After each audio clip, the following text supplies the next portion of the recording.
With Gravity Rush 2 being released in January 18 of this year, why not we dive into the first Gravity Rush released in February 9 of 2012 for the PS Vita and the remastered version in February 2nd of 2016, which we are going to look into. Now, before I get into the review itself, the video you are currently watching is running on 30 frames per second due to the limitation on the PS4 itself, as it only can record 30 frames per second, but the game does run at 60 frames per second at all times.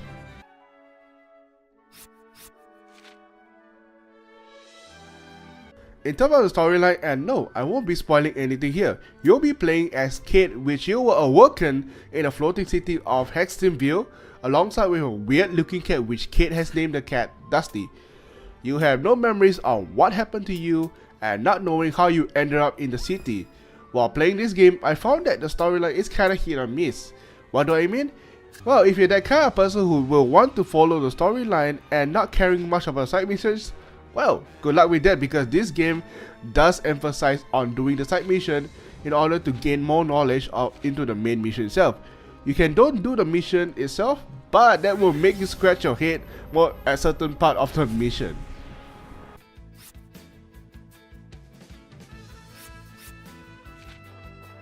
Other than doing the main mission itself, you can also get gems, which is all over the city, to use it to upgrade your powers, like upgrade your gravity power to allow you to float longer or make your combat easier.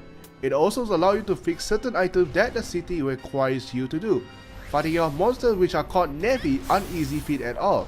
At first, while you're fighting them, you have the power to control gravity, which allows you to have unique movement and navigate without walking and reaching to your destination faster.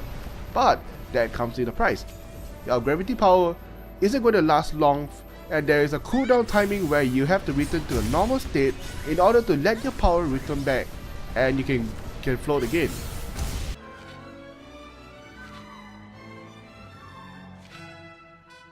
The graphics follow a cel-shaded style which has that comics type of graphics. Now, not many people may like it, but for me, it was definitely my types of graphics.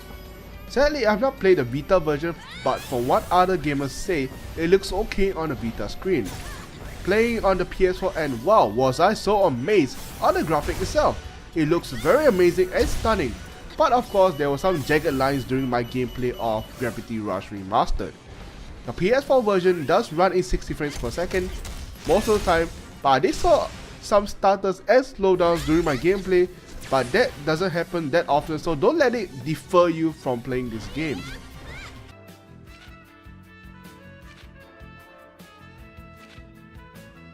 How do I even begin with this? For beginner players, the controls are going to take a while to get the hang of it, because this game does use the 6-axis motion control, which as far as my knowledge, not many games take advantage of it, and it is very sensitive, but it is essential for the gameplay itself.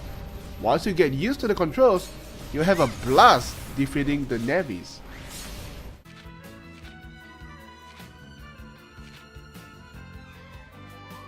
So where does this lead us into?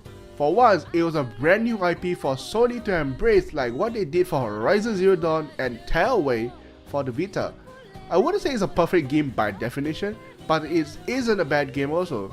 With the comic style graphics and good kinda okay storyline, for gamers who wants to know the storyline of the first one in order to play the second one, it's worth the buy.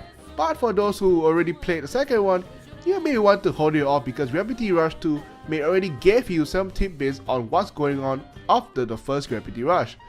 So this is my review of the Gravity Rush Remastered for the PS4. This is my very first game review for this channel. I have other games to review as well, like Horizon Zero Dawn, Gravity Rush 2, Tearaway, Unfolded, etc. Hope you guys find this review awesome as I did. Subscribe to my channel for future review like this, like this video and share with your friends, and I'll see you in my another video. Peace.